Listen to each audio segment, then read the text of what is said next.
صلی اللہ علیہ وسلم نے فرمایا کہ ایک بادشاہ کا، یعنی حدیث کا پورا میں مفہوم بیان کر رہا ہوں، ایک بادشاہ تھا، اس کے پاس ایک جادوگر تھا۔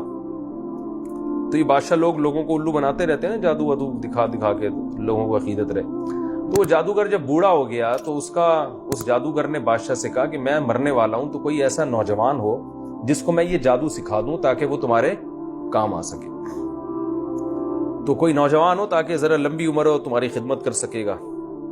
تو ایک خاندان تھا، انہوں نے اپنا بیٹا دے دیا کہ بھئی اچھا ہے، یہ جادو سیکھے اور بادشاہ کے پاس رہے گا۔ تو وہ نوجوان جب جادوگر کے پاس جادو سیکھنے کے لیے آتا تھا تو راستے میں ایک راہب کا گھر تھا۔ راہب جو عیسائی مذہب پر ہوا کرتے تھے اور اللہ اللہ کیا کرتے تھے، عبادت کیا کرتے تھے۔ راہب درمیان میں پڑتا، یہ نوجوان اس راہب کے پاس جاتا، درمیان میں راہب کے پاس جاتا، راہب اس کو دین کی باتیں بتاتا، توحید کی دعوت دیتا اور بتاتا کہ جادو اچھا کام نہیں ہے، مذہب کی تو یہی دعوت ہے نا۔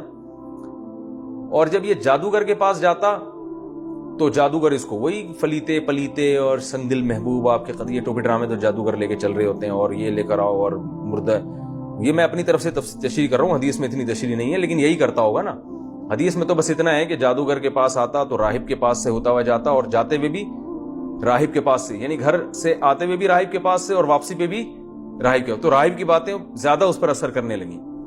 لیکن وہ جادوگر اس کو یہی فلیتے پلیتے گندی باتیں جو جادوگروں میں ہوتی ہیں اور ہوائی باتیں، تو یہ جو نوجوان تھا نا، اس کو راہب کی باتیں اٹریکٹ کرنے لگی کہ یار اس کی تعلیمات پاکیزہ ہیں، صاف ستھری، خود بھی صاف ستھرا رہتے ہیں، جو مذہبی لوگ ہوتے ہیں نہانا دھونا، جادوگر تو گندے پلی اس میں رہتے ہیں ہر وقت گند میں۔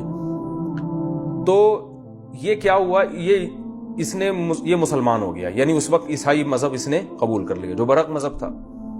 راہب کے ہاتھ پہ یہ کیا ہو گیا، مسلمان۔ راہب نے اسے کہا کہ دیکھو، جب اگر تم بادشاہ کو پتہ چل جائے نا کہ تم مسلمان ہو گئے ہو تو میرا نہیں بتانا کہ میرے ہاتھ پہ، ورنہ بادشاہ مجھے قتل کر دے گا۔ اس نے کہا ٹھیک ہے، نہیں بتاؤں گا۔ تو یہ نوجوان کو اب اللہ نے چونکہ اس سے دین کا کام لینا تھا بہت زیادہ، اور اس کی بڑی قربانی تھی، جادو میں تو کروڑوں روپے پیسہ ہے، یہاں پر پیسہ بھی نہیں، تو اب اس کی قربانی کی وجہ سے اللہ نے کیا کیا، اس کے ہاتھ پہ کرامتیں ظاہر کرنا شروع کر دی تاکہ لوگ اس کی طرف مائل ہوں اور یہ بتائے کہ یہ جادو نہیں ہے بلکہ یہ کون کر رہا ہے، اللہ کر رہا ہے۔ تو بعض دفعہ اللہ کسی سے کام لے لیتے ہیں بڑا۔ تو اب کیا ہوا کہ جناب یہ مادرزاد نابینا کے آنکھوں پہ ہاتھ رکھتا، اس کی بینائی لوٹ آتی، یہ کوڑ کے مریض پہ ہاتھ رکھتا، وہ اس کو شفا مل جاتی ہے۔ ایسے عجیب عجیب کام اس کے ہاتھ پہ ظاہر ہونا شروع ہو گئے۔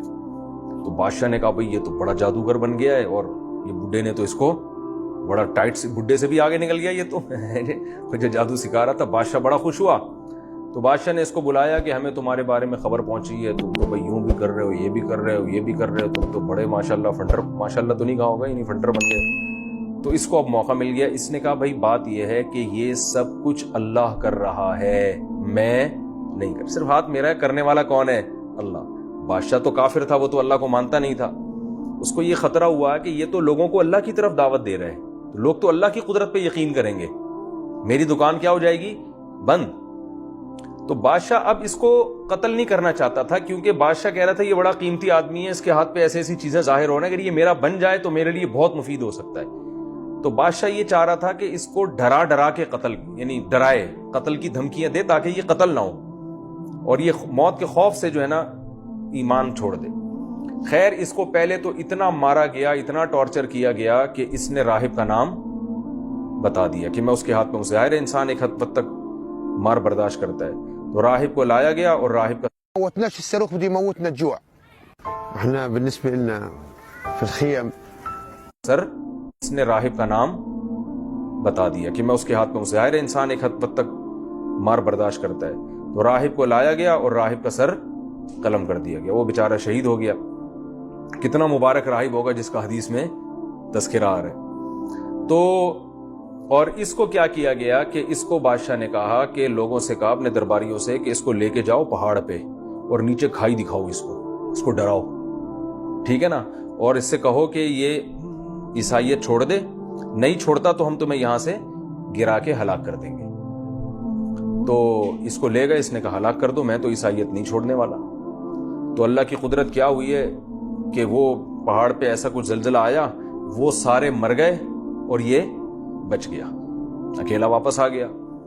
تو بادشاہ نے پھر لوگوں کو کہا کہ اس کو سمندر میں لے جاؤ۔ اچھا، اب یہ خبریں لوگوں میں مشہور ہونا شروع کی، ایک نوجوان ہے بھائی وہ اس طرح کا ہے، کیونکہ اللہ تعالیٰ پہ مشہور کر رہے ہیں نا، تاکہ اس سے کام لینا ہے اللہ تعالیٰ نے، تو اس کی خبر کہ بھئی یہ تو آنکھوں پہ ہاتھ لگائے تو بینائی واپس لوٹ آتی ہے، تو یہ سب کو یہی کہتا بھئی میں یہ نہیں کر رہا، یہ اللہ پر ایمان لے کر آؤ، یہ میں نہیں کر رہا، یہ اللہ کر رہا ہے، تو اللہ کی قدرت پر ایمان لے کر آؤ۔ تو اب اس کے یہ واقعہ بھی مشہور ہونے شروع ہو گئے، بھئی پہاڑ سے گرایا نہیں مر رہا، تو اس کو سمندر میں لے کر گئے، بیچ سمندر میں بادشاہ نے کہا اس کو غرق کر دینا اگر یہ ایمان نہ لے کر آئے، تو ڈرایا نہیں، یعنی ایمان نہ چھوڑے، اگر یہ ڈرایا وہی اثر نہیں ہوا اس کے اوپر، تو وہ کشتی الٹ گئی، سارے مر گئے، اس کو اللہ نے بچا لیا، یہ پھر واپس لوٹ آیا۔ کشتی الٹ گئی یا کیا ہوا مجھے پوری تفصیل جتنی حدیث میں ملتی ہے، بس یہ کہ وہ غرق ہو گئی، یہ بچ گیا۔